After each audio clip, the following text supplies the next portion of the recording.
Good evening. On Wednesday, 14 Americans were killed as they came together to celebrate the holidays. They were taken from family and friends who loved them deeply. They were white and black, Latino and Asian, immigrants and American-born, moms and dads, daughters and sons. Each of them served their fellow citizens, and all of them were part of our American family. Tonight I want to talk with you about this tragedy, the broader threat of terrorism, and how we can keep our country safe. The FBI is still gathering the facts about what happened in San Bernardino, but here's what we know. The victims were brutally murdered and injured by one of their co-workers and his wife. So far, we have no evidence that the killers were directed by a terrorist organization overseas or that they were part of a broader conspiracy here at home. But it is clear that the two of them had gone down the dark path of radicalization, embracing a perverted interpretation of Islam that calls for war against America and the West. They had stockpiled assault weapons, ammunition, and pipe bombs. So this was an act of terrorism designed to kill innocent people. Our nation has been at war with terrorists since al-Qaeda killed nearly 3,000 Americans on 9/11. In the process, we've hardened our defenses, from airports to financial centers to other critical infrastructure. Intelligence and law enforcement agencies have disrupted countless plots here and overseas and worked around the clock to keep us safe. Our military and counterterrorism professionals have relentlessly pursued terrorist networks overseas, disrupting safe havens in several different countries, killing Osama bin Laden, and decimating al-Qaeda's leadership. Over the last few years, however, the terrorist threat has evolved into a new phase.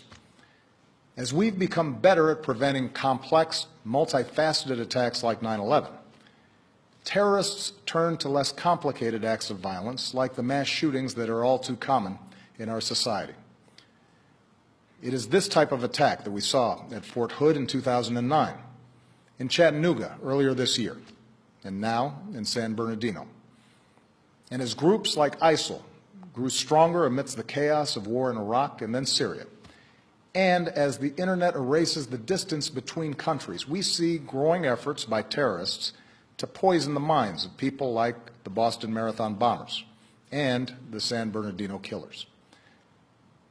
For 7 years, I have confronted this evolving threat each and every morning in my intelligence briefing. And since the day I took this office, I have authorized U.S. forces to take out terrorists abroad precisely because I know how real the danger is. As Commander-in-Chief, I have no greater responsibility than the security of the American people.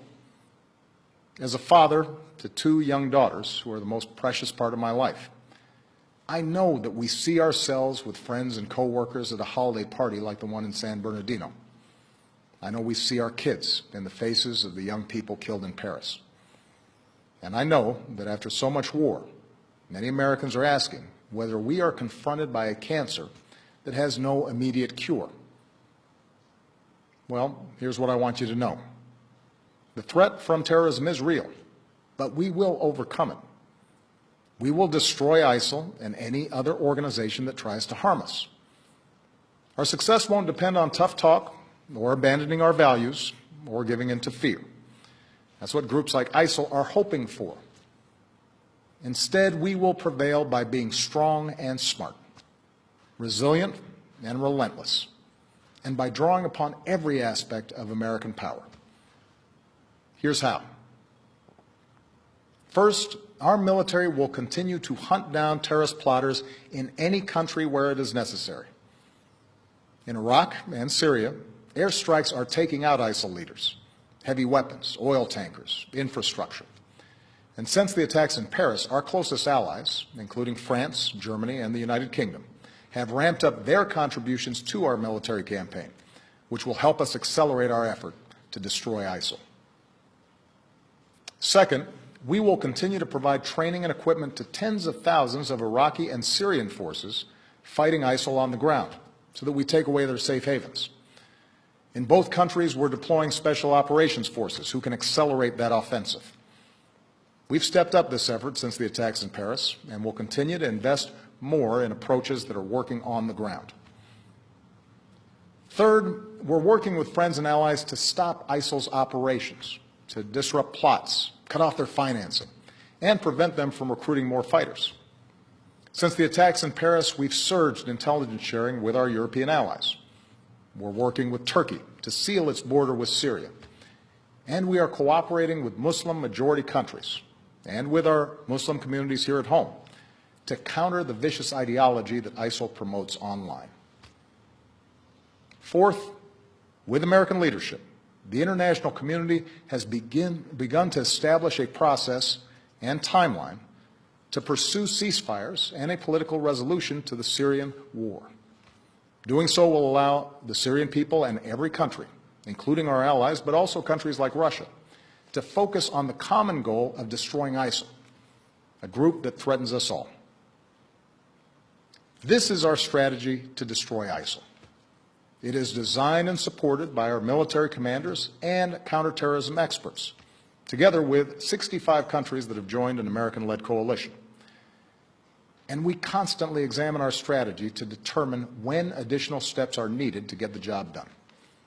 That's why I've ordered the Departments of State and Homeland Security to review the visa waiver program under which the female terrorist in San Bernardino originally came to this country.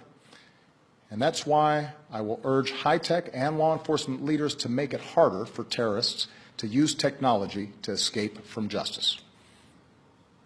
Now, here at home, we have to work together to address the challenge.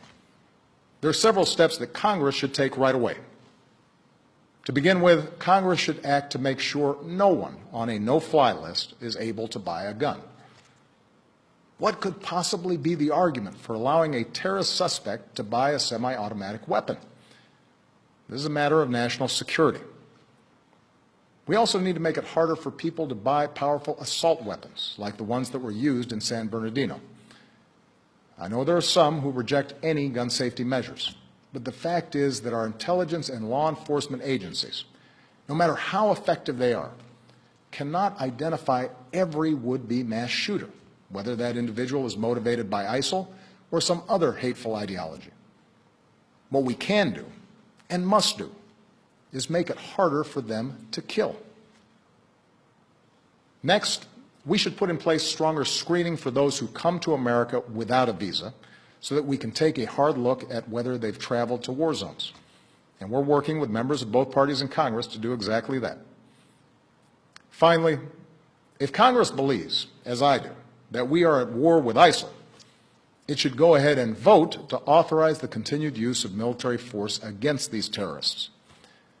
For over a year, I have ordered our military to take thousands of airstrikes against ISIL targets. I think it's time for Congress to vote to demonstrate that the American people are united and committed to this fight. My fellow Americans, these are the steps that we can take together to defeat the terrorist threat. Let me now say a word about what we should not do. We should not be drawn once more into a long and costly ground war in Iraq or Syria. That's what groups like ISIL want. They know they can't defeat us on the battlefield. ISIL fighters were part of the insurgency that we faced in Iraq.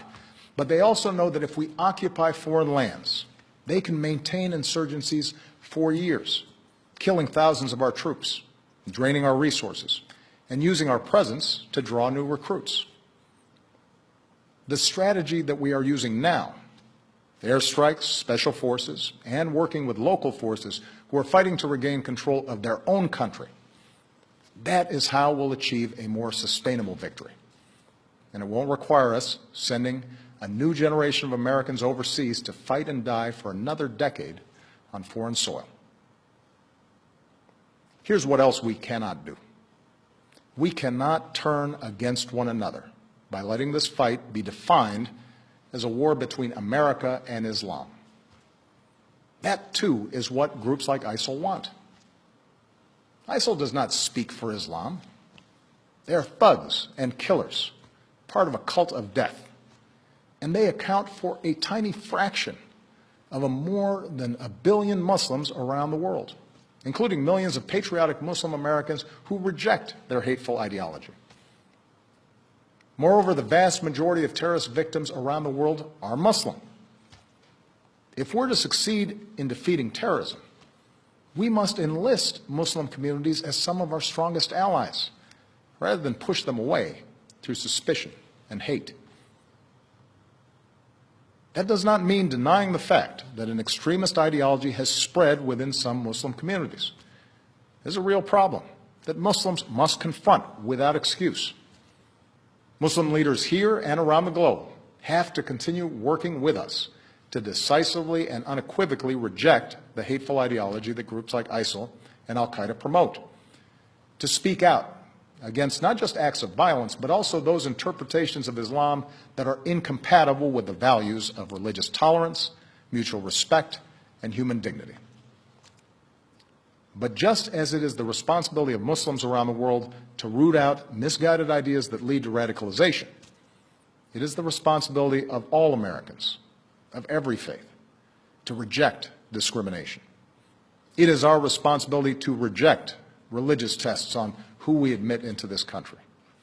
It's our responsibility to reject proposals that Muslim Americans should somehow be treated differently. Because when we travel down that road, we lose. That kind of divisiveness, that betrayal of our values, plays into the hands of groups like ISIL. Muslim Americans are our friends and our neighbors, our co-workers, our sports heroes. And yes, they are our men and women in uniform who are willing to die in defense of our country. We have to remember that. My fellow Americans, I am confident we will succeed in this mission because we are on the right side of history. We were founded upon a belief in human dignity, that no matter who you are or where you come from or what you look like or what religion you practice, you are equal in the eyes of God and equal in the eyes of the law.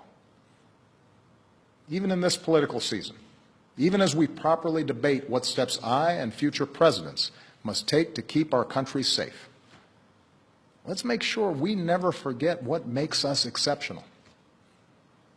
Let's not forget that freedom is more powerful than fear, that we have always met challenges, whether war or depression, natural disasters or terrorist attacks, by coming together around our common ideals as one nation and one people. So long as we stay true to that tradition, I have no doubt that America will prevail. Thank you. God bless you, and may God bless the United States of America.